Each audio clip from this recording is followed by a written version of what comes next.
శృతి సూచితమైన మార్గం ఒకటి చూపించి ఆ అంశంకు పరిహరించారు. మాయ బ్రహ్మలో వర్ణింప సత్యం కానీ ఒకనొక శక్తి ఉంది. దానికే మాయ అని పేరు. అగ్నిలో ఉన్న ఉష్ణత్వం అగ్ని కంటే వేరు అని కాదు అని చెప్పడానికి ఏ విధంగా సత్యం కాదు. సూర్యుడిలోని తేజస్సు సూర్యుని కంటే వేరు అని కాదు కానీ చెప్పడానికి ఏ విధంగా సత్యం కాదు. అట్టే ఈ మాయ అనే శక్తి బ్రహ్మస్వరూపం. తద్భిన్నమా అని చెప్పడం శక్యం కాదు. అందుచేత ఒక విధంగా అనిర్వచనీయం. ఈ మాయా చేతనే ఈ జీవులు కూడా దేహభేదం చేత భిన్న మట్టిగా మారినట్లు బంగారం చాలంకార రూపంలో మారినట్టు బ్రహ్మ ఏ విధమైన మార్పు చెందలేదో, అనగా బ్రహ్మ జగదాకారంగా పరిణమించడం లేదు. బ్రహ్మ ఎల్లప్పుడూ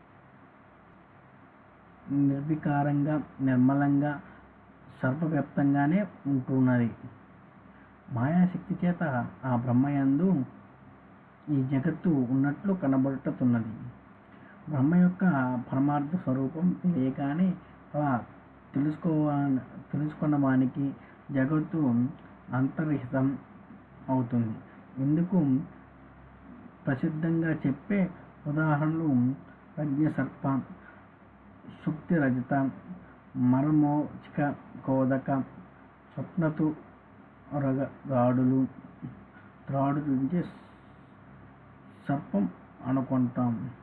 ముత్యపు చిప్పను చూచి వెండి అని భ్రాంతి పడతాం. ఎండలో తారు రోడ్డు మీద ప్రయాణం చేస్తున్నప్పుడు ఫర్లాంగు దూరం ముందుకు చూస్తే నీళ్లు కెరటాలు కొడుతున్నట్టు కనపడుతుంది. స్వప్నంలో ఏవేవో వస్తువులు కనబడతాయి. వీని కన్నిటికీ దృష్టిదోష, ప్రకాశ విశేష నిద్ర దోషాలు కారణం. ఇవి కొంతసేపటికి కనబడకుండా పోతాయి.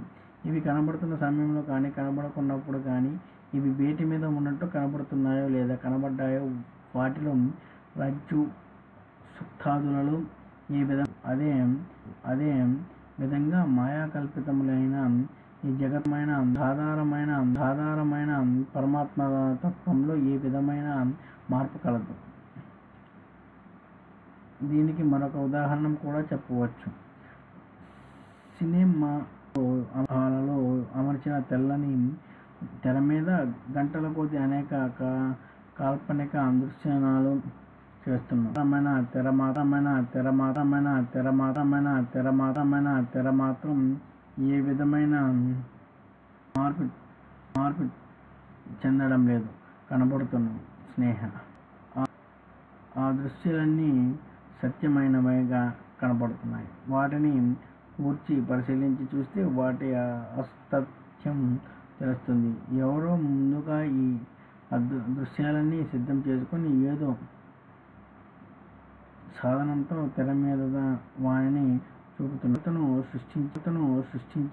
సృష్టించేది చూచేది కూడా బ్రహ్మయే. పై ఉదాహరణలో సర్ప రజతాది భ్రాంతులు కలిగిన మరు క్షణంలో తొలగించవచ్చును. మరో రుచి కోదకు సూర్యుడు.